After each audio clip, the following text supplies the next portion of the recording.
תן בי את שוכך, תן בי את כוח דברך, מלא אותי, מלא אותי.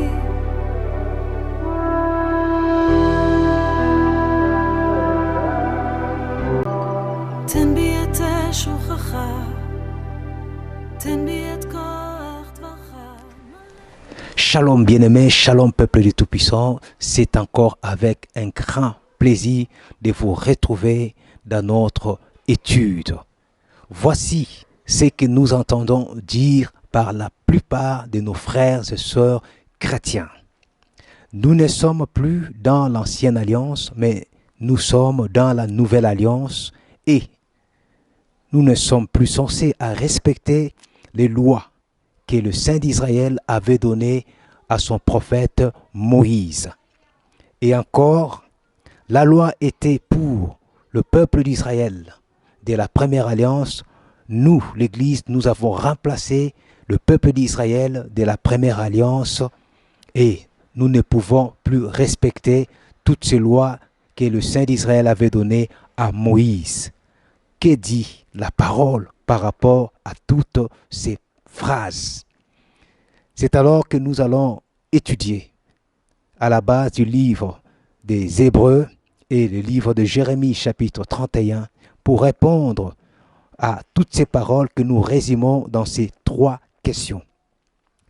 C'est quoi réellement la nouvelle alliance? Avec qui le Saint d'Israël a traité cette nouvelle alliance?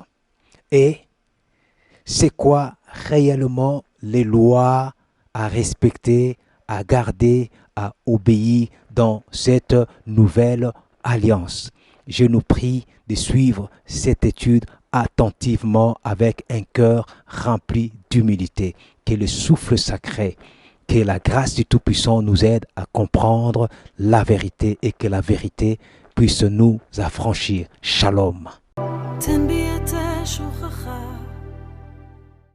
Shalom et bienvenue dans notre salle d'études. Que le Saint d'Israël soit béni, soit glorifié. Aujourd'hui, nous avons une étude très difficile à comprendre, mais par la grâce du Tout-Puissant, ainsi que par la vertu de son roi HaKodesh, son esprit, nous arriverons à comprendre la vérité et la vérité nous affranchira au nom puissant et glorieux de son Fils Yeshua HaMashiach, appelé Jésus-Christ de Nazareth.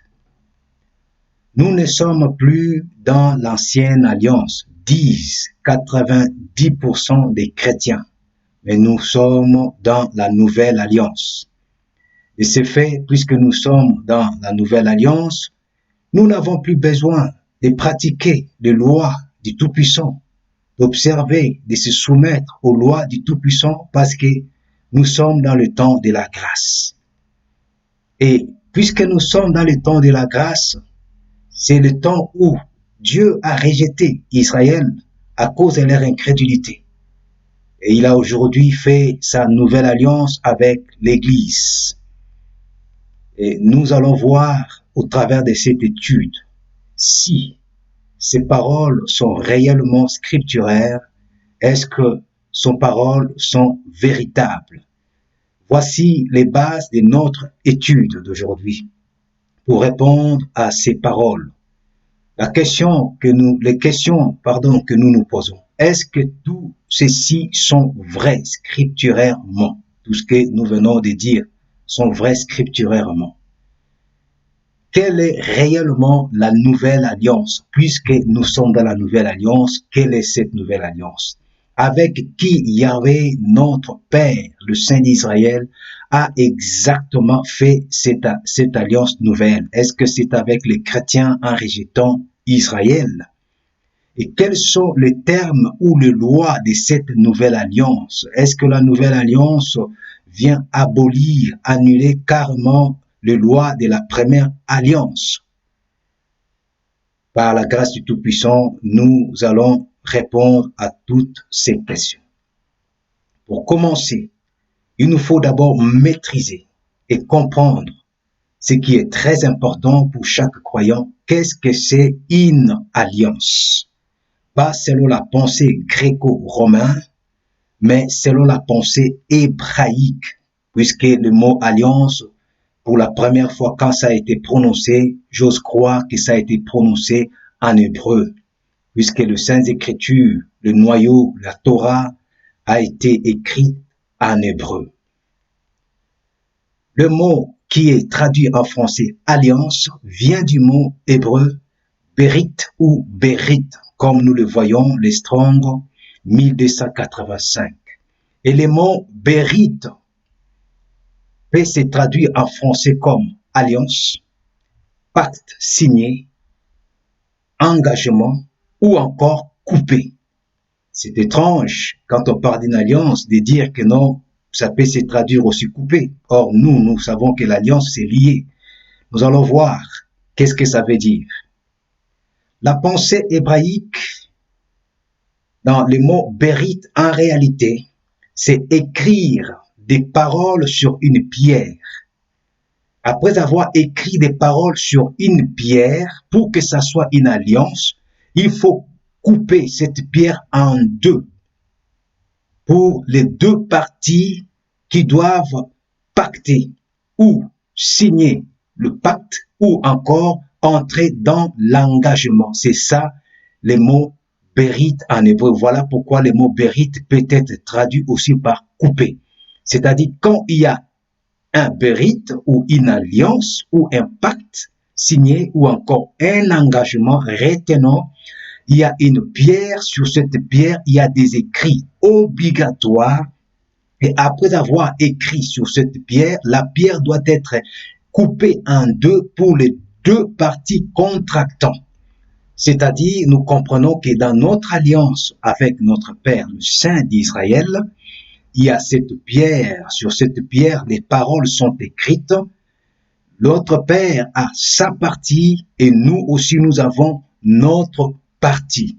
Voilà pourquoi nous comprenons que ces écrits qui sont écrits sur cette pierre pour que l'alliance soit alliance, c'est les termes, les normes ou les lois de l'alliance ou encore de l'engagement ou soit encore du pacte signé. Ainsi, comprenons que jamais une alliance peut exister sans ces lois ou sans ces normes à respecter, à cause de la coupure en deux de la pierre contenant les normes. Dans une alliance, dans un berit, il y a toujours les paroles, les lois ou encore les normes qui érigent ou encore qui soutiennent cet engagement, ces pactes signés ou encore cette alliance. J'ose croire que nous comprenons bien qu'est-ce que c'est un berit ou encore alliance ou pacte ou engagement. Prenons quelques exemples bibliques pour la bonne compréhension.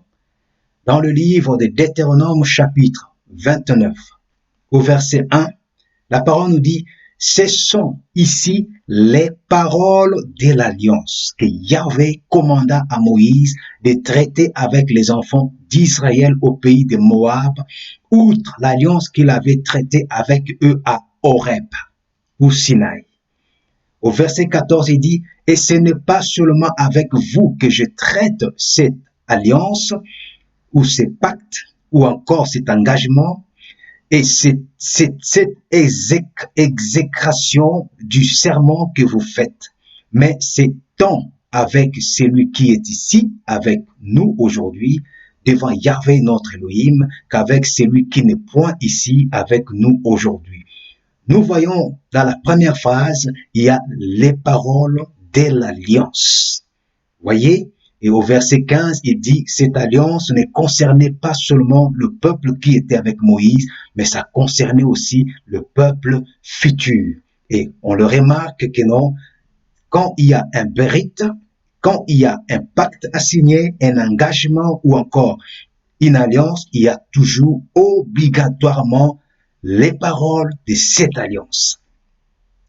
Jérémie chapitre 31 verset 33 nous dit, car c'est ici l'alliance que je traiterai avec la maison d'Israël après ces jours-là.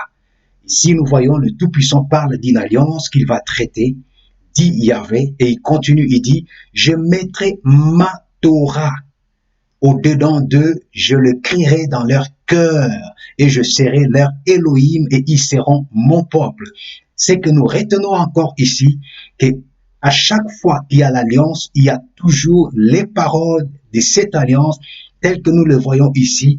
La promesse d'une alliance nouvelle a été donnée dans le livre de Jérémie, chapitre 31, verset 33, nous le voyons bien souligné. Et dans cette alliance, les saints d'Israël déclarent qu'il mettra sa Torah. Or, le mot Torah, nous l'avons bien défini, vous le voyez, c'est les enseignements, c'est les lois, c'est les paroles d'Elohim. C'est-à-dire, c'est les paroles, la Torah, c'est les paroles qui fondent l'alliance, le pacte assigné ou l'engagement que le Saint d'Israël a conclu avec son peuple.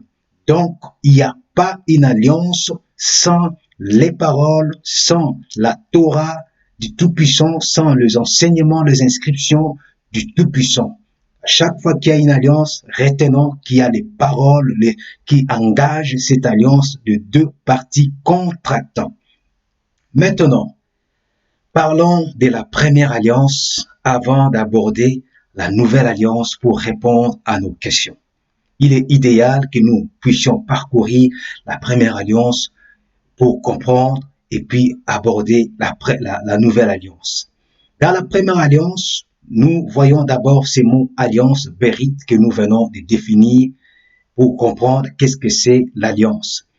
Après, nous avons la Torah qui est les enseignements, les instructions, les lois ou les paroles de cette première alliance. Nous avons aussi la prêtrise ou le sacerdoce lévitique, qui était l'image du sacerdoce parfait à venir, que nous parlerons tout à l'heure. Et dans l'ensemble, nous concluons que la première alliance fut la préparation de la nouvelle alliance, l'alliance de la perfection. La nouvelle alliance est l'alliance de la perfection. Et la question qu'on se pose, pourquoi la première alliance fut la préparation de la nouvelle alliance? Et c'est là que nous allons directement rentrer dans le livre de Hébreux, parce que c'est dans la lettre des Hébreux que nous allons étudier pour répondre à toutes ces questions. Le livre des Hébreux, chapitre 7, des versets 11 au verset 13. Ici, nous parlons sur la promesse sacerdotale. C'est-à-dire, nous retenons que la première alliance était la promesse ou l'ombre de l'alliance parfaite qui devait venir et qui est déjà venue. Et Hébreux chapitre 7, 11 à 13 nous dit ceci. La version Louis II nous dit, si donc la perfection avait été possible par les sacerdoces lévitiques, car c'est sur ces sacerdoces que repose la loi donnée qu'était-il encore besoin qu'il parît un autre sacrificateur selon l'ordre de Melchisédek, et non selon l'ordre d'Aaron, car les sacerdoces étant changés, nécessairement aussi il y a un changement de la loi. Le verset 13 nous dit, en effet, celui de qui ces choses sont dites appartient à une autre tribu dont aucun membre n'a fait les services de l'autel. Dans le verset 11, on voit bien que non, on dit si donc la perfection avait été possible par les sacerdoces lévitiques, c'est-à-dire les sacerdoces lévitiques n'a rien ramené à la perfection. Ainsi, le Tout-Puissant avait prédestiné un sacerdoce selon l'ordre de Melchisédek, dont on parle de Yeshua HaMashiach, le souverain sacrificateur, qui est en même temps le sacrifice qui devait être immolé. Et au verset 12, il est dit, car les sacerdoces étant changés, nécessairement aussi il y a un changement de la loi. Qu'est-ce que ça veut dire? La loi ici, beaucoup pensent que la loi qui est citée ici, c'est toute la Torah. Non, c'est la loi du sacerdoce. La loi qui a été donnée, comme je l'ai bien souligné en rouge, la loi du sacrificateur selon l'ordre lévitique et aaronique qui cède à l'ordre de Melchisédek et non autre. C'est-à-dire, ce n'est plus le souverain sacrificateur selon la famille de Lévite, la famille d'Aaron, Mais maintenant, les sacrificateurs souverains Yeshua et selon l'ordre de Melchisedec, il y a un changement de cette loi vu que le sacerdoce a bien changé.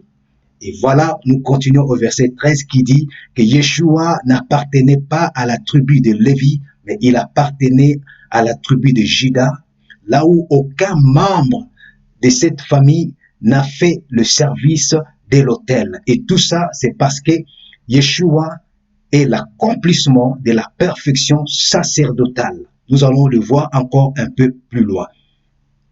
La première alliance avec la loi aaronique et lévitique, c'est-à-dire le sacerdoce aaronique lévitique, c'était l'image du Messie grand prêtre ou Kohen Gadol.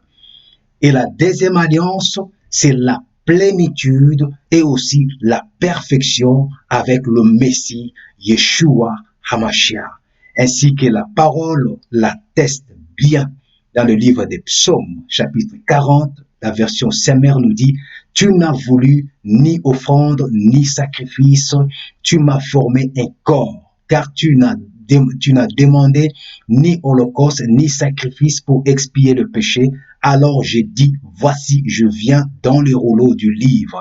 Il est question de moi. Je prends plaisir à faire ta volonté, mon Elohim, et ta Torah est gravée tout au fond de mon cœur. » On peut se poser des questions, mais est-ce que tous ces sacrifices n'étaient pas commandés par le Tout-Puissant? Oui, c'était commandé par le Tout-Puissant, mais ce n'était pas du tout la perfection, ni la volonté parfaite du Tout-Puissant, mais sa volonté parfaite, c'était le sacrifice de celui qui s'est présenté, qui a dit, tu n'as voulu ni sacrifice ni holocauste, à savoir Yeshua HaMashiach, le sacrifice par excellence, lui qui devait ramener l'œuvre du Tout-Puissant dans la perfection. Ainsi, au chapitre 7 toujours de la lettre aux Hébreux, verset 18 au verset 19, la version King James nous dit « Car il y a véritablement une annulation » entre parenthèses abolition, autre version, c'est-à-dire la plupart des versions utilisent le mot abolition, mais la version King James utilise annulation, c'est-à-dire il y a véritablement une annulation du commandement qui a précédé à cause de sa faiblesse et de son inutilité, car la loi n'a rien amené à la perfection. Donc nous constatons la faiblesse et l'inutilité du sacerdoce lévitique, ainsi que des sacrifices, ainsi que des ablutions et des offrandes, car tout ça n'a rien ramené à la perfection. Et la parole continue nous dit, mais l'introduction d'une meilleure espérance par laquelle nous nous approchons de Elohim. Vous voyez, la première alliance nous a donné l'introduction de la meilleure espérance, et cette espérance, c'était Yeshua HaMashiach, par laquelle nous nous approchons de Elohim parfaitement. Et au chapitre 10, le verset 9, toujours la lettre aux Hébreux, la version observale, nous dit, il ajoute ensuite, voici je viens, ô Elohim, pour faire ta volonté. Et il continue, il dit, il abolit les premiers sacrifices afin d'établir les seconds. Donc nous remarquons bien le Messie quand il vient, il annule les premiers sacrifices selon l'ordre aaronique, lévitique, pour en établir les seconds. Ce n'est pas qu'il abolit toute la Torah, mais il annule le sacrifice qui était donné bien avant sa venue pour en établir la plénitude et la perfection dans l'œuvre de son Père. Et nous voyons au chapitre 10, toujours la lettre aux Hébreux, le verset 14 nous dit, car par une seule offrande, il a rendu parfait pour toujours ceux qui sont sanctifiés. Voyez, par cette offrande, par sa mort, Yeshua HaMashiach, le Seigneur de gloire, par sa mort sur le bois, il a rendu parfait. Toute l'œuvre du Tout-Puissant est rendue parfaite par son sacrifice. Et c'est là que nous comprenons l'alliance et la loi par le sang des animaux n'était pas du tout la perfection. Car c'est par l'homme qui est le premier Adam, que le mal est rentré, que nous étions tous morts, et non par un animal, mais par l'homme, le premier Adam, comme le dit bien le livre de 1 Corinthiens chapitre 15, verset 22, et ainsi par le deuxième et le dernier Adam sacrifié, qui est l'homme, qui prend la place du premier Adam, qui paye le péché, la condamnation du premier Adam et non un animal, de ce dernier Adam qui devient un esprit vivifiant, le sacrifice parfait du Tout-Puissant, le Saint d'Israël, c'est lui que la parole nous dit, l'agneau qui a été immolé, prédestiné avant la fondation du monde, c'est lui, quand il vient, il perfectionne l'alliance du Tout-Puissant et il rend l'œuvre du Tout-Puissant parfaite. Et par la perfection qu'il a rendue l'œuvre du Tout-Puissant, nous constatons maintenant la force de cette alliance nouvelle, ainsi que le résultat de la nouvelle alliance. C'est lui qui a été sacrifié et c'est lui qui est le Kohen Gadol, le souverain sacrificateur selon l'ordre de Melchisedec, Yeshua HaMashiach, appelé Jésus-Christ de Nazareth. Il est devenu aujourd'hui le garant d'une alliance meilleure que l'alliance avec le sacerdoce aaronique. Nous le voyons toujours dans ces mêmes chapitres au verset 22 jusqu'au verset 26 de la version Semmer qui nous dit « Ainsi, Yeshua est devenu le garant d'une alliance meilleure. De plus, de nombreux prêtres se succèdent parce que la mort les empêche d'exercer leurs fonctions à perpétuité. Et nous remarquons une faiblesse et une inutilité ici. Ces sacrificateurs, souverains sacrificateurs, étaient mortels, mais le Messie est éternel. Mais Yeshua, lui, parce qu'il demeure éternellement, possède les sacerdoces perpétuels. Voilà pourquoi il est en mesure de sauver parfaitement ceux qui s'approchent de Elohim par lui, puisqu'il est toujours vivant, il est toujours vivant, il est perpétuel pour intercéder en leur faveur, c'est-à-dire en notre faveur auprès d'Elohim, notre Père, parce qu'il est le souverain sacrificateur. Yeshua est donc bien le grand prêtre, le Kohen Gadol, qu'il nous fallait. Et voici, il est dit, il est saint, pleinement innocent, indemne de tout péché, séparé de pécheurs, et il a été élevé plus haut que les cieux.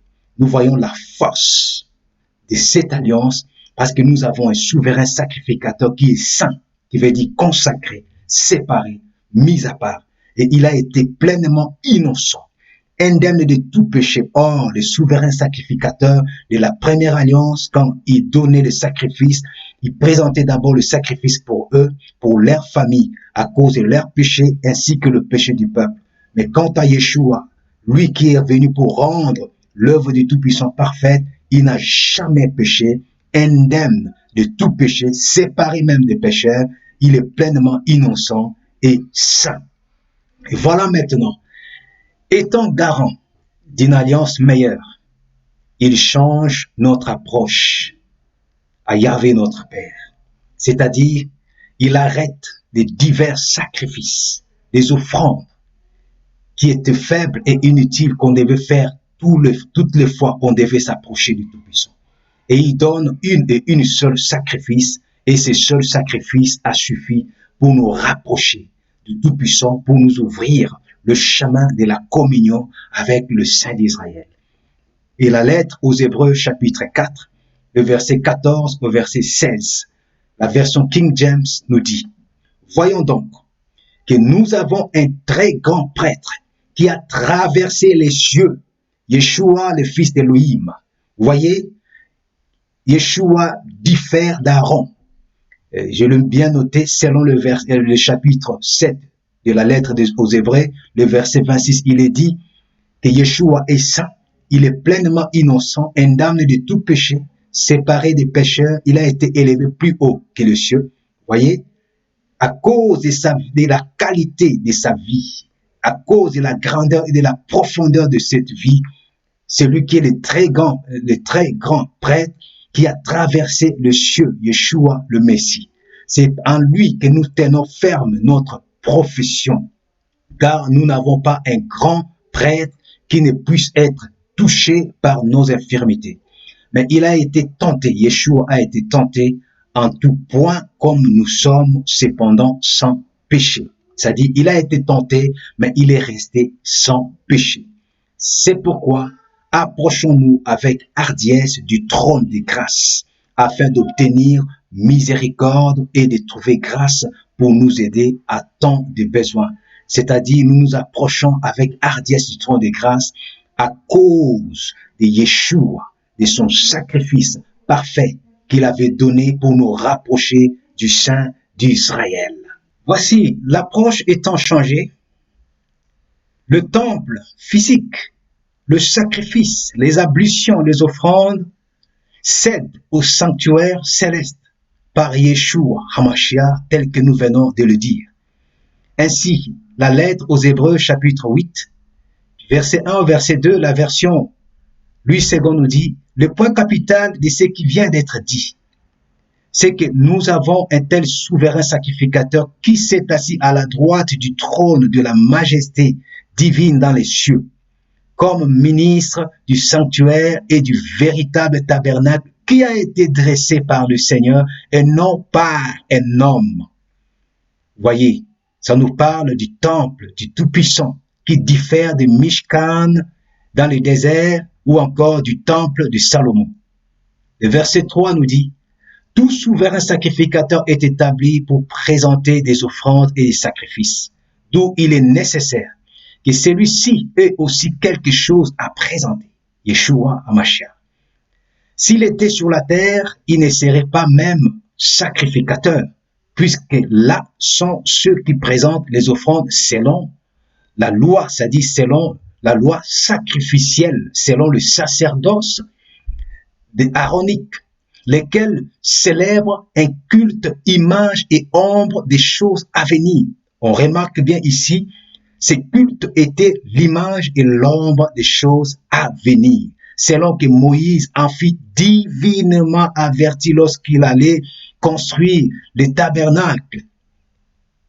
Et qu'est-ce qu'il dit la parole? Il dit, et soit lui fit-il dit de faire tout d'après les modèles qui t'a été montré sur la montagne. Mais maintenant, il a obtenu un ministère d'autant supérieur qu'il est le médiateur d'une alliance plus excellente qui a été établie sur de meilleures promesses. Donc, nous voyons bien que ces cultes, ces temples, que ces sacrifices n'étaient que l'image et ombre des choses célestes, d'un culte qui était céleste. Ainsi, il a été recommandé à Moïse de faire toutes choses selon les modèles qui lui a été montré sur la montagne par le Tout-Puissant, le Créateur du ciel et de la terre, qui soit béni à jamais. Et voici, le Messie Yeshua, le roi de gloire, dira à la femme samaritaine dans la lettre, dans l'évangile de Jean, chapitre 4, au verset 21, la version Louis II nous dit, femme, lui dit Yeshua, crois-moi, l'heure vient où ce ne sera ni sur cette montagne, la montagne des Samaritains, ni à Jérusalem, là où se trouvait le temple de Salomon, que vous adorerez le Père. Vous adorez ce que vous ne connaissez pas. Nous adorons ce que nous connaissons, car le salut vient des Juifs. Il dit, mais l'heure vient, et elle est déjà venue, où les vrais adorateurs adoreront le Père en esprit et en vérité. Car ce sont là les adorateurs ou les prosternateurs que le Père demande. Elohim est esprit, et il faut que ceux qui l'adorent ou ceux qui se prosternent devant lui se prosternent ou l'adorent en esprit et en vérité. Et là, nous comprenons que tout ce qui s'est passé dans la première alliance, comme je l'avais dit, c'était une prophétie, une projection sur ce que le Messie devait parfaire pour la gloire du Tout-Puissant, notre Père. Maintenant, en changeant les sacerdoces lévitiques, aaroniques, en changeant l'approche du temple, des offrandes, ainsi de suite, à une approche parfaite, est-ce que le Messie a changé ainsi l'alliance Est-ce qu'il a changé toutes les lois de la Torah? Est-ce qu'il a changé aussi un autre peuple pour la nouvelle alliance? À ce stade, nous pouvons commencer déjà à répondre à nos 3 questions. C'est quoi réellement la nouvelle alliance? Avec qui Yahvé, notre Père, a exactement fait cette nouvelle alliance? Quels sont les termes ou les lois de cette nouvelle alliance? Est-ce que les 90% des chrétiens qui disent que nous sommes dans la nouvelle alliance, nous n'avons plus besoin de la loi parce que nous sommes sous la grâce? Est-ce que le chrétien qui dit que le Saint d'Israël a rejeté Israël et il a établi la nouvelle alliance avec des chrétiens, est-ce que c'est vraiment correct? Est-ce que c'est juste? Est-ce que c'est ça que le Saint Écriture nous dit? Nous allons maintenant, par la grâce, répondre à toutes ces questions. Alliance. Par rapport à l'alliance, oui, il y a un changement de l'alliance comme nous l'avons constaté. Les changements de l'alliance que le Père a permis, c'est pour que la nouvelle alliance vienne parfaire son œuvre. Et c'est ce que même le livre de Hébreux, chapitre 8, du verset 7 au verset 13, ainsi que le chapitre 10, le verset 16 au verset 17, nous dit déjà en avance, ou encore nous a été prophétisé que le Saint d'Israël avait promis une nouvelle alliance. Voici, il est dit, en effet, si la première alliance avait été sans défaut, il n'aurait pas été nécessaire de la remplacer par une seconde. C'est-à-dire, la première alliance est remplacée par une seconde alliance. Le verset 8. Or, c'est bien un reproche que Elohim adresse à son peuple lorsqu'il déclare. À partir d'ici, quand il dit, mais des jours vont venir, dit Yahvé, où je conclurai avec le peuple d'Israël et celui de Juda une alliance nouvelle. Cette prophétie est bien dans le livre de Jérémie 31 que nous allons voir tout à l'heure. Mais ici, nous le lisons d'abord dans le livre des Hébreux. Le verset 9, il dit, « Elle ne sera pas comme celle que j'ai conclue avec leur père quand je les ai pris par la main pour le faire sortir d'Égypte. Puisqu'ils n'ont pas été fidèles à mon alliance, moi alors, je me suis détourné de dit Yahvé. » On comprend bien que si quelqu'un n'est pas fidèle à l'alliance Tout-Puissant, le Tout-Puissant peut se détourner de lui. Donc, faisons très attention, nous, aujourd'hui, dans cette alliance que nous sommes. Le verset 10, « Mais voici, quelle alliance je vais conclure avec le peuple d'Israël après ces jours, dit Yahvé, je placerai mes lois dans leurs pensées, je le graverai dans leur cœur, je serai leur Elohim, et ils seront mon peuple. Ils n'auront plus besoin de s'enseigner l'un l'autre en répétant chacun à son concitoyen ou à son frère, il faut que tu connaisses le Seigneur, car tous me connaîtront du plus petit jusqu'au plus grand. » Nous voyons ici réellement, il y a le remplacement d'une nouvelle alliance qui remplace la première alliance. Donc, par rapport à l'alliance, oui, il y a une nouvelle alliance. Mais comme je l'ai dit tout à l'heure, quand nous lisons Hébreux 8, verset 7 au verset 13, Hébreux 10, 16 à 17, n'oublions jamais que ces paroles sont la répétition d'une prophétie qui a été donnée par le Tout-Puissant au travers de la bouche de son serviteur, le prophète Jérémie. Donc, Jérémie au 6e siècle, avant Yeshua le Messie, les saints d'Israël donnent déjà la promesse de cette nouvelle alliance qui se trouve dans le livre des Hébreux chapitre 7 et Hébreux chapitre 10. Voici Jérémie chapitre 31 du verset 31 qui nous dit, « Voici les jours viennent, dit Yahvé, que je traiterai une nouvelle alliance. » Voyez, c'est cette nouvelle alliance que nous déclarons dans cette nouvelle alliance avec la maison d'Israël et avec la maison de Juda. Et il dit, remarquez ce qui est mentionné en rouge, non selon l'alliance que j'ai traitée avec leur père au jour que je les ai pris par la main pour le faire sortir du pays d'Égypte. Ici, nous allons nous arrêter ici, juste au verset 32 et le verset 31, c'est que nous constatons que le Saint d'Israël au 6e siècle, déjà avant la venue de Yeshua, il avait promis de traiter une nouvelle alliance. Non selon l'alliance du temps de Moïse au mont Sinaï, mais c'est une nouvelle alliance, un nouveau pacte à signer, un nouveau engagement que le Saint d'Israël a conclu avec nous les humains. Exactement, il y a une nouvelle alliance, oui. Cette nouvelle alliance que le Messie a dit, prenez cette coupe, car c'est la coupe de la nouvelle alliance.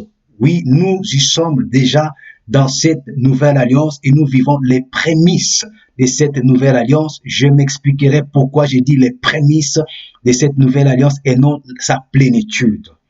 Exactement. Maintenant, puisque nous sommes dans la nouvelle alliance, la question est maintenant de savoir, oui, nous sommes dans la nouvelle alliance, nous ne sommes plus dans la première alliance ou l'ancienne alliance.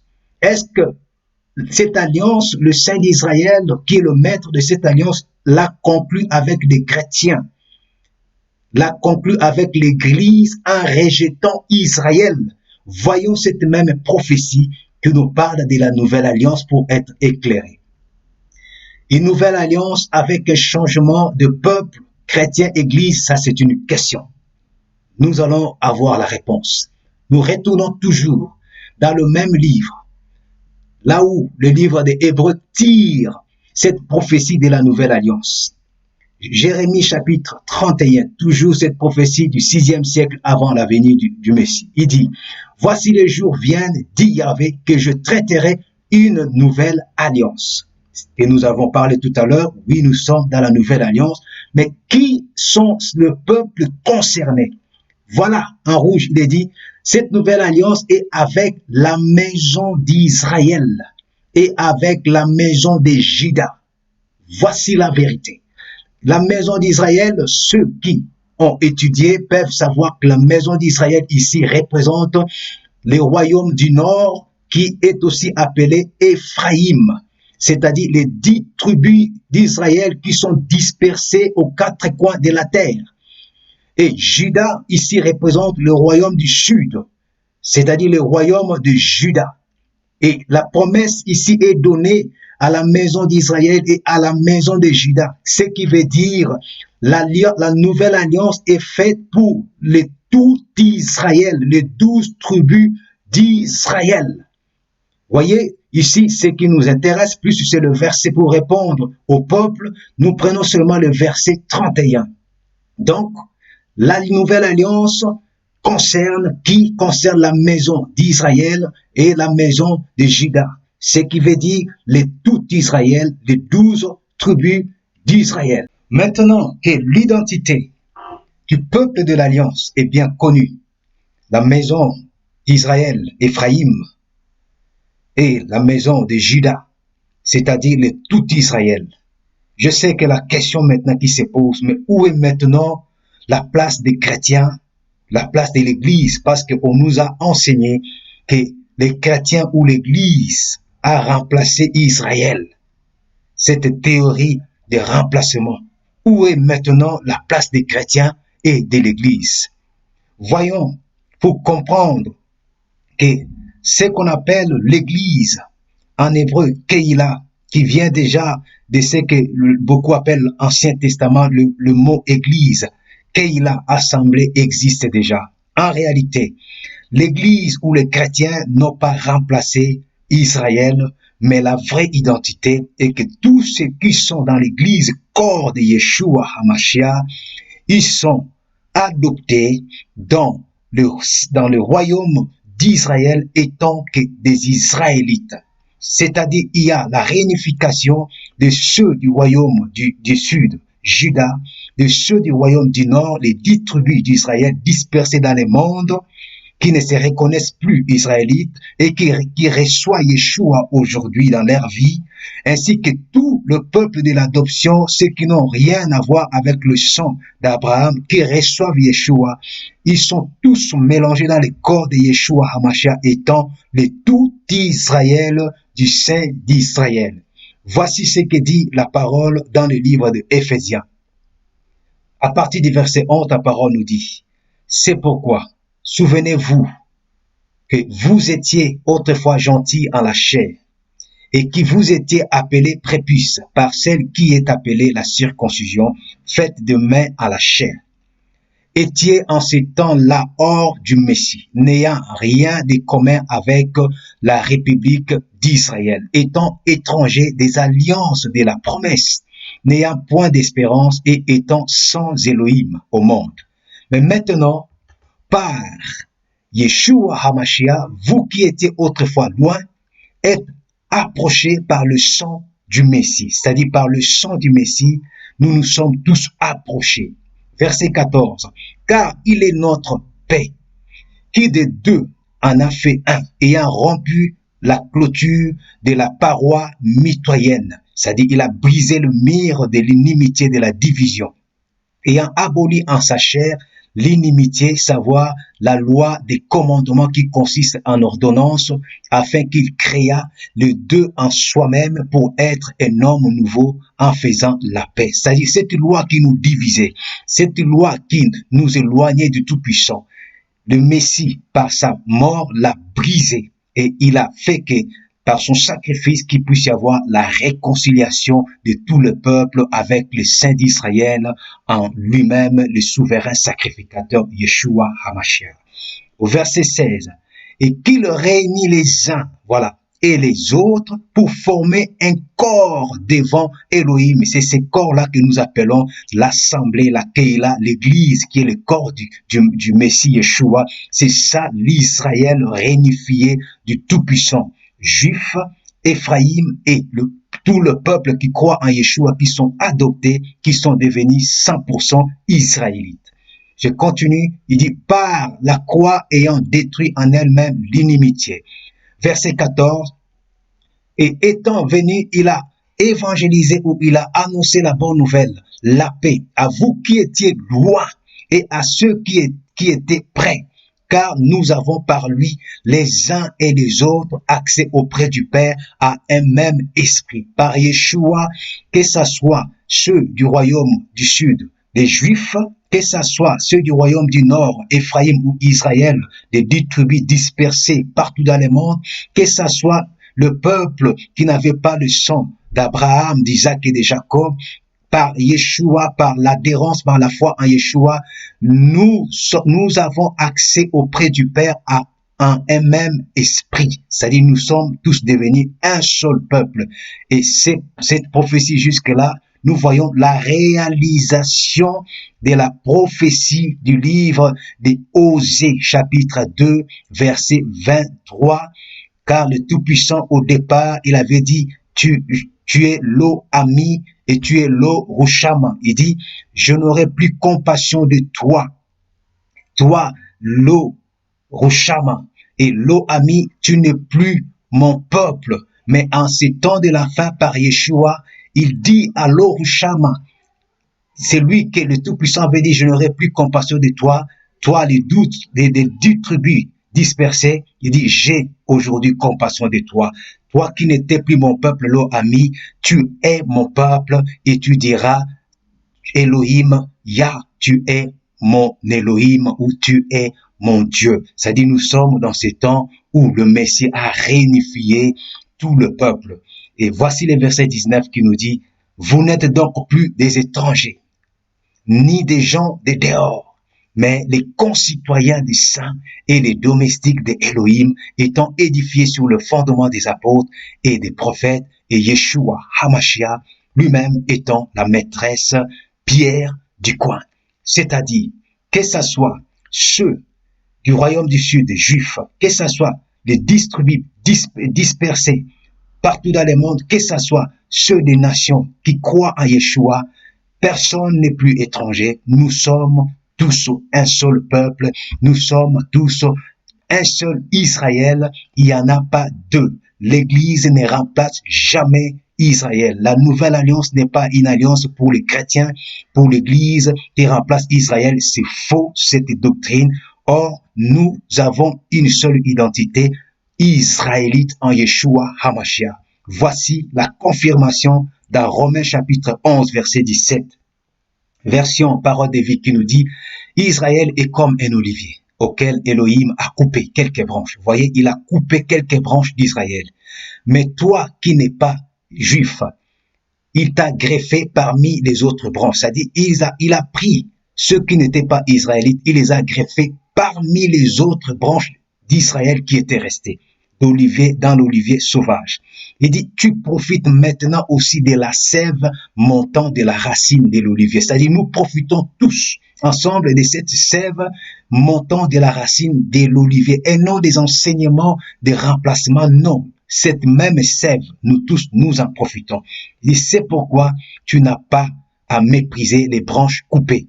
Comment pourrais-tu te vanter? Ce n'est pas toi qui portes la racine, mais c'est la racine qui te porte. C'est la racine d'Israël qui nous porte tous. Nous profitons maintenant de cette sève, de la racine de l'olivier franc. Et voici la version la plus connue, Louis II, qui dit, mais si quelques-uns des branches, c'est-à-dire des branches d'Israël, ont été retranchés, et si toi, qui étais un olivier sauvage, nous étions des oliviers sauvages, nous avons été hantés. Et Louis II traduit mal ici en disant, nous avons été hantés à leur place. Non, nous ne sommes pas hantés à leur place, mais nous sommes hantés ou greffés au milieu d'eux. Comme vous le voyez bien, Parole de vie le dit, ça c'est une fausse traduction qui a induit beaucoup de gens en erreur, croyant que l'Église a remplacé Israël. Non. Il est bien dit, quelques branches ont été retranchées. Si quelques branches ont été retranchées, c'est-à-dire il y a d'autres branches qui sont restées dans la logique. Exactement, quelques branches sont restées et nous sommes hantés ou greffés au milieu de ces quelques branches et nous sommes rendus participants de la racine et de la graisse de l'olivier. C'est-à-dire c'est l'olivier franc d'Israël qui nous porte aujourd'hui, nous qui reconnaissons l'Église, le corps du Messie, nous qui nous reconnaissons croyants en Yeshua Mashiach, appelé Jésus-Christ de Nazareth, sachant que c'est la racine sainte d'Israël qui nous porte et nous sommes vraiment nourris par la graisse de l'olivier franc, l'olivier saint d'Israël. Ceci dit, notre identité n'est pas une identité de théorie des remplacements, mais nous sommes à 100% israélites, pas à 99, je ne sais pas comment, mais nous sommes à 100% israélites parce que nous ne sommes plus étrangers.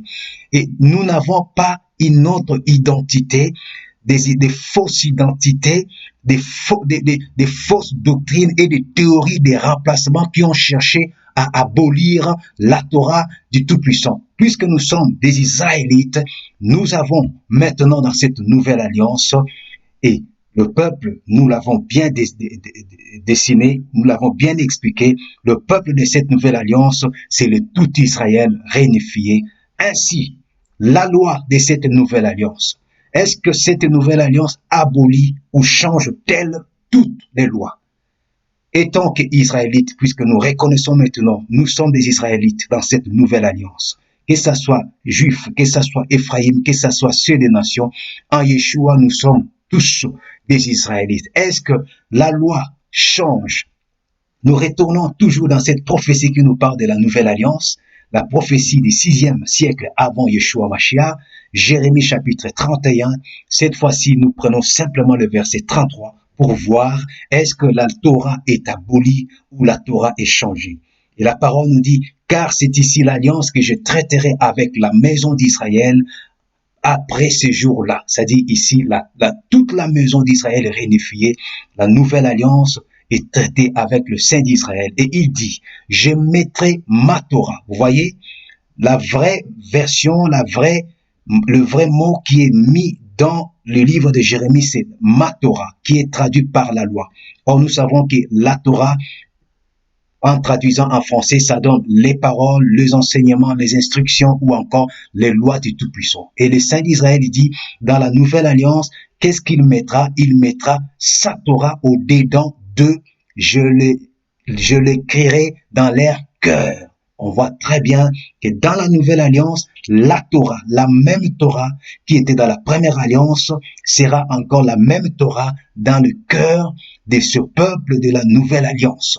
Et juste une parenthèse, et il continue, il dit, et je serai leur Elohim, et ils seront mon peuple. Quand il traitera cette nouvelle alliance, quand il mettra sa Torah dans leur cœur, il sera leur Elohim. C'est-à-dire, comme nous sommes dans les prémices de cette nouvelle alliance, nous ne vivons pas encore la plénitude de cette nouvelle alliance. Pourquoi?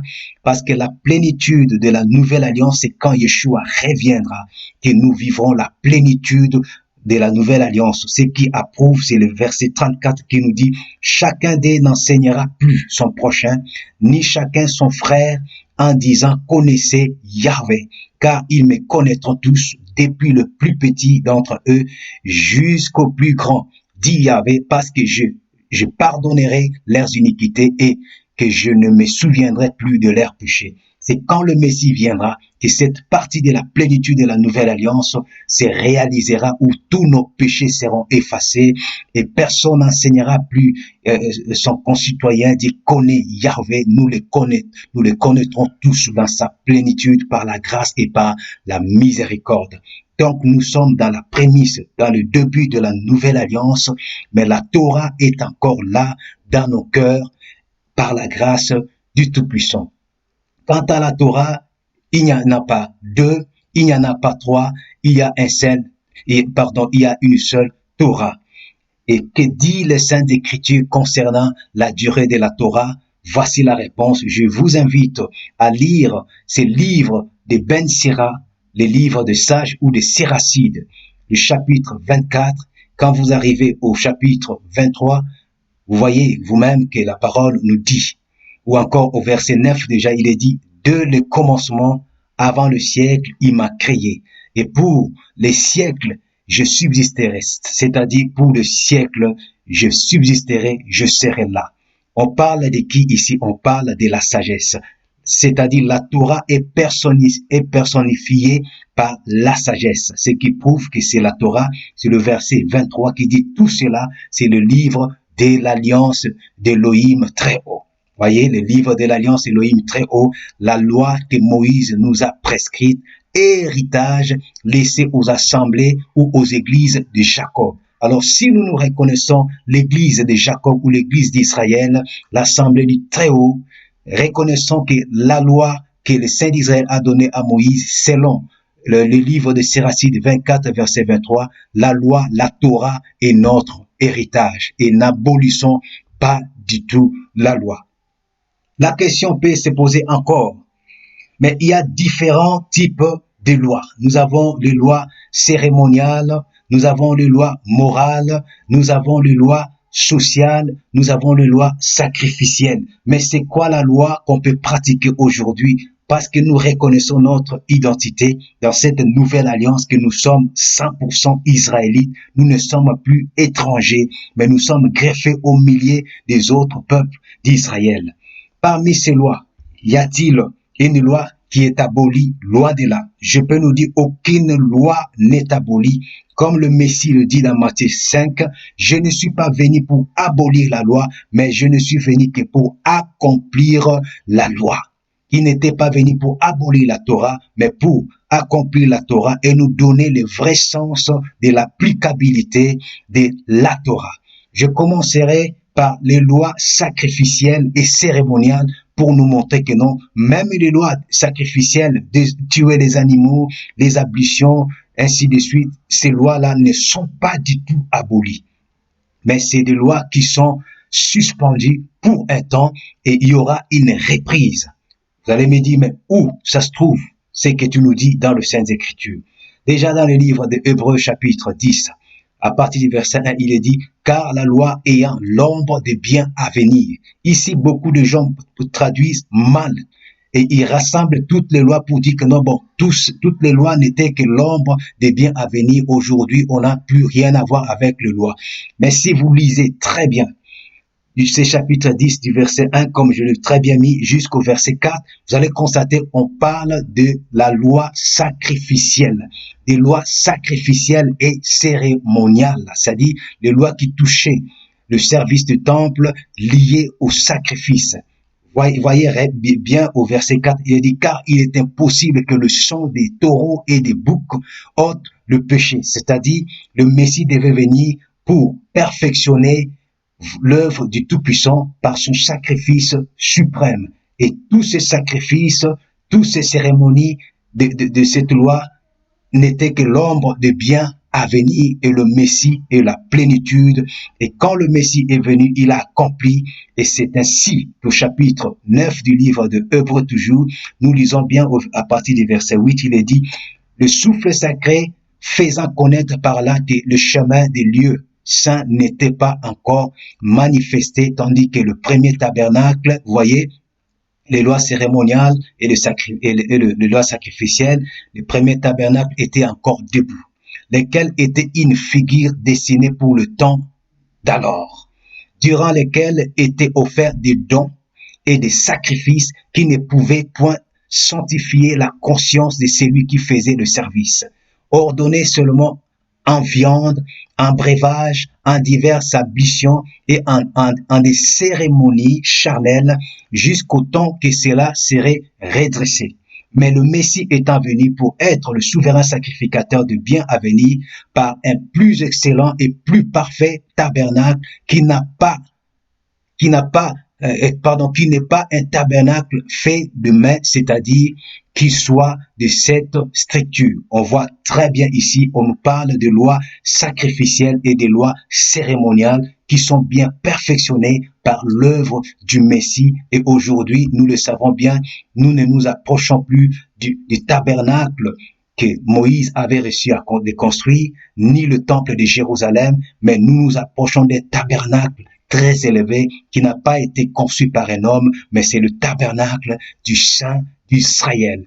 Au verset 15, toujours du livre d'Hébreux, la parole nous dit, mais le Messie étant venu grand prêtre des bonnes choses à venir par un tabernacle plus grand et plus parfait, non pas fait de main, c'est-à-dire non de cette structure. Donc, il est le médiateur de cette nouvelle alliance. Puisqu'il est le médiateur de cette nouvelle alliance, nous n'avons plus dans ces temps besoin des sacrifices, donc plus besoin des lois sacrificielles et cérémoniales. Ces lois sont suspendues et non abolies parce que ça va reprendre à un moment donné. Nous nous approchons pour comprendre comment ça va reprendre. Et là, le verset de King James nous dit, et pour cela, il est médiateur du Nouveau Testament ou de la Nouvelle Alliance. La version Souraki nous dit, il est donc le médiateur du pacte neuf, c'est-à-dire de la Nouvelle Alliance. Voici la raison pour laquelle les lois cérémoniales, les lois sacrificielles sont suspendues ou sont mises en attente, mais non pas abolies. Voici le passage qui nous montre comment et quand les lois sacrificielles et cérémoniales seront restaurées. C'est dans le temps du règne millénaire, quand le Messie reviendra, qu'il régnera pendant 1000 ans sur la terre. Nous voyons dans la prophétie du livre d'Ésaïe 66 que ces lois reviendront. Ici, au verset 21, il est dit, et je choisirai parmi eux des prêtres et de Lévites, dit Yahvé pour. Voilà, dit Yahvé. Si nous lisons tout le chapitre de 66, nous allons comprendre que non, c'est une prophétie du temps millénaire, c'est une prophétie du temps de la fin. Et dans ces temps de millénaire, de règne de 1000 ans du Messie, il choisira, le Tout-Puissant choisira encore des prêtres et il choisira encore des Lévites. Mais choisir des prêtres, choisir des Lévites pour faire quoi? C'est ça la question, pour faire quoi? Et la réponse est toujours dans la parole. Dans le livre de Zacharie, chapitre 14, si vous lisez à partir du verset 16 et vous descendez à partir du verset 21, quand vous arrivez au verset 21, il est dit, et dans Jérusalem et partout en Juda, les chaudrons seront tous consacrés au Seigneur Yahvé des armées célestes. Voici ce que nous avons marqué en rouge, dit, et tous ceux qui viendront offrir des sacrifices les utiliseront pour y cuire la viande, et il n'y aura plus de marchands dans le temple du Seigneur des armées célestes en ce jour-là. Nous avons la présence du temple, nous avons la présence des sacrifices dans le temps du règne millénaire du Messie. Ésaïe 66 nous a parlé de la présence des prêtres, de la présence des Lévites. Et nous voyons ici la reprise pendant les règnes de 1000 ans des lois sacrificielles et cérémoniales. Ce qui est le contraire de ce que beaucoup prêchent de l'abolition, la fausse doctrine de l'abolition du loi du Tout-Puissant. Non, les lois du Tout-Puissant ne sont pas abolies. Cérémoniales, sacrificielles sont suspendues jusqu'à un temps. Vous pouvez prendre le temps de lire les livres d'Ézéchiel, chapitre 44 jusqu'au chapitre 48 pour comprendre encore ce que je viens de nous dire. Et maintenant, d'autres lois, les lois morales, les lois sociales que je mets en rouge, ça devient quoi? Est-ce que c'est aboli? Parce que nous venons de voir que les lois cérémoniales et les lois sacrificielles sont suspendues jusqu'à une nouvelle ordre. Et que deviennent les lois morales et les lois sociales dans cette nouvelle alliance au milieu de nous, le peuple d'Israël réunifié? Pour les lois morales, nous avons l'exemple de ce que nous connaissons sur les 10 paroles ou les 10 commandements. Beaucoup, aujourd'hui, par une mauvaise compréhension, arrivent même à abolir le 4e commandement, dire que non, le 4e commandement est accompli, on ne peut plus obéir au 4e commandement, ce qui est une mauvaise compréhension. Je nous invite à regarder notre vidéo qui parle sur le 4e commandement, le Shabbat, qui répond à toutes les questions sur le Shabbat, le 4e commandement. C'est un commandement comme tous les autres commandements, comme les commandements moraux qui dit tu ne tueras pas, tu ne voleras pas, tu n'auras pas un autre Elohim ou un autre Dieu devant ma face, tu ne te prosterneras pas devant d'autres dieux devant moi, honore ton père et ta mère, respecte le 7e jour, mon Shabbat, souviens-toi de mon 7e jour, mon Shabbat. Ça, c'est des lois morales, des lois qui ne sont ni abolies, ni suspendues, mais c'est des lois qui sont en vigueur pour nous sanctifier au nom de Yeshua HaMashiach. Quant aux lois sociales, les lois sociales, vous allez trouver la plupart des lois sociales sont utilisées dans nos codes civils. Et toutes ces lois que nous trouvons dans les codes civils sont ici des lois sociales de la Torah. Et Yeshua n'a pas du tout aboli des lois sociales, mais il a donné le vrai sens de les appliquer avec amour, miséricorde et justice. Vous pouvez prendre connaissance de ces lois dans le livre d'Exode 21 ou encore le livre des Nombres 24 pour voir que non, toutes les lois qui sont bien classées, les lois sociales ne sont pas du tout abolies. C'est pour garder la société dans la justice, dans la droiture. Aujourd'hui, nous voyons dans nos nations, quand quelqu'un tue une autre personne, on met cette personne dans la prison, où il y a des pays qui condamnent le meurtrier, la condamnation de la mort. Tout ça, c'est des lois sociales qui sont dans la Torah. Vous voyez, aucune loi n'est abolie. Nous sommes arrivés à la fin de notre étude. Nous sommes bien dans le prémisse de la nouvelle alliance, nous tous, le peuple d'Israël, parce que nous sommes israélites, notre identité est israélite. Cette nouvelle alliance n'annule pas la Torah, connue sous le nom de la loi, et ne change pas de peuple, mais ça réunifie le peuple du Tout-Puissant. L'alliance est toujours pour le peuple d'Israël. Nous sommes tous des Israélites. Car Yahvé, notre Elohim, n'a qu'une et une seule alliance. Il n'a pas une alliance pour les chrétiens, l'autre pour les Israélites. Non, une seule alliance qui est renouvelée en Yeshua Mashiach, appelée nouvelle alliance. C'est l'alliance avec Juda, l'alliance avec Israël, l'alliance avec le tout Israël réunifié. Et dans cette alliance, un seul peuple, le peuple d'Israël, le tout Israël. Toujours dans cette alliance, une seule base Dans cette alliance, un seul fondement, c'est la Torah. Pas deux Torah, pas trois Torah, mais un seul Torah. Et dans cette conclusion, la question que chacun peut se poser, est-ce que je suis israélite en Yeshua HaMashiach, que je viens de Juda, que je viens d'Éphraïm, que je sois un peuple d'adoption? Est-ce que je suis israélite dans cette nouvelle alliance? Si je suis dans la nouvelle alliance, que je le sache que je suis israélite, et la Torah est les paroles de cette nouvelle alliance qui est mise dans mon cœur déjà en prémisse. Si ce n'est pas le cas, c'est que on a une autre identité à part entière, c'est l'identité du théorie du remplacement, ce qui n'est pas biblique, ce qui n'est pas une identité sanctifiée. Voici, j'ose croire que nous avons répondu à toutes les questions que les gens se posent sur la nouvelle alliance, sur l'abolition de la loi, quelle loi pratiquer, comment le pratiquer, l'identité même de l'Église, c'est Israël. L'Église, c'est des Israélites en Yeshua, réunifiés avec Juda, avec Éphraïm, et nous formons le tout d'Israël. Shalom, que le Saint d'Israël vous bénisse.